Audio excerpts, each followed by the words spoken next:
এই খাবারটি এতটা মজাদার হয়, যে সকল বাচ্চারা খাবার খায় তারা তো খুব মজা করে খাবে, আর যে সকল বাচ্চারা খাবার খেতে চায় না তারাও চেয়ে খাবে।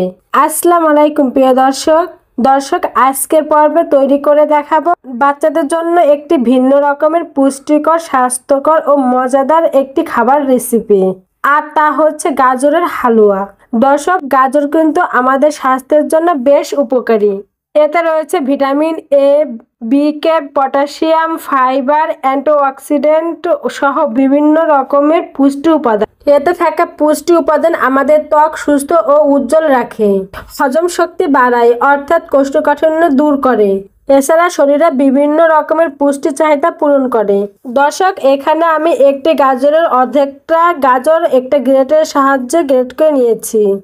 আরও নিয়ে নিচ্ছি 2 টেবিল পরিমাণ মতো নর্মাল পানি। তার মধ্যে দিয়ে দিয়েছি 1 টেবিল চামচ আটা এবং পানির সঙ্গে আটাটাকে খুব ভালো করে গুলিয়ে নিচ্ছি। আপনারা এখানে চাইলে চালের গুঁড়াটাও নিয়ে নিতে পারেন। চলে আসলাম চুলায় একটা প্যান দিয়ে দিচ্ছি এইটুকু পরিমাণ ঘি। দর্শক, ঘিতে কিন্তু বিভিন্ন পুষ্টি ও স্বাস্থ্য উপকারিতা রয়েছে, যেমন এটা বাচ্চাদের দ্রুত ওজন বাড়ানোর পাশাপাশি স্মৃতিশক্তি বাড়াতে সহায়তা করে। তো যাই হোক, ঘি গলে আসার পর দিয়ে দিচ্ছি গ্রেট করে রাখা গাজর, দিয়ে ভালো করে নেড়েচেড়ে একটু ভেজে নিচ্ছি।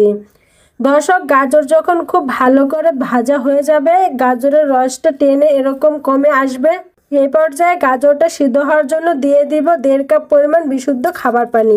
দর্শক, যে সকল বাচ্চারা গরুর দুধ খায় তাদের জন্য কিন্তু এই খাবারটি গরুর দুধ দিয়েও রান্না করতে পারবেন, অর্থাৎ পানির পরিবর্তে গরুর দুধটা দিয়ে দিবেন। তো যাই হোক, এভাবে আমি নেড়েচেড়ে 5 থেকে 6 মিনিটের মতো রান্না করে নিয়েছি। এই পর্যায়ে আমি এর মধ্যে দিয়ে দিচ্ছি আগে থেকে গুলিয়ে রাখা আটা, দিয়ে ভালো করে নেড়েচেড়ে মিশিয়ে নিব। এতে করে হবে কি, খাবারটা একটু ঘন হয়ে যাবে। খাবারটি আরও বেশি পুষ্টিকর ও মজাদার করার জন্য দিয়ে দেবে একটি মুরগির ডিমের কুসুম। দর্শক, যে সকল বাচ্চারা পুরো একটি ডিম খেতে পারে তাদের ক্ষেত্রে ডিমের সাদা অংশ সহ পুরো একটি ডিম দিয়ে দিতে পারবেন। নেড়েচেড়ে 1 থেকে 2 মিনিটের মতো রান্না করে নিব। খাবারটি যখন এরকম ঘন হয়ে আসবে, এ পর্যায়ে খাবারটিতে স্বাদযুক্ত করার জন্য দিয়ে দিব লবণ এবং চিনি। এখানে আমি 1 চা চামচ চিনি দিয়ে দিচ্ছি এবং 1 চিমটি দিয়ে দিচ্ছি লবণ। দর্শক, আমি এখানে সাদা চিনিটা ব্যবহার করছি, আপনারা চাইলে লাল চিনিটাও দিতে পারেন অথবা তাল মিশ্রিও ব্যবহার করতে পারেন। দর্শক, বাচ্চাদের খাবার শুধু পুষ্টিকর হলেই কিন্তু হবে না, পুষ্টিকরের পাশাপাশি হতে হবে মজাদার। দর্শক, আমি এরকম অবস্থায় চুলা থেকে নামিয়ে নিচ্ছি।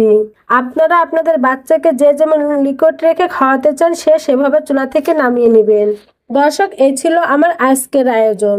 দর্শক, আমার ভিডিওটি যদি ভালো লেগে থাকে প্লিজ একটি লাইক দিবেন এবং বাচ্চাদের নিত্য নতুন খাবার রেসিপি পেতে আমার চ্যানেলটি সাবস্ক্রাইব করে বন্ধু হয়ে পাশে থাকবেন। আল্লাহ হাফেজ।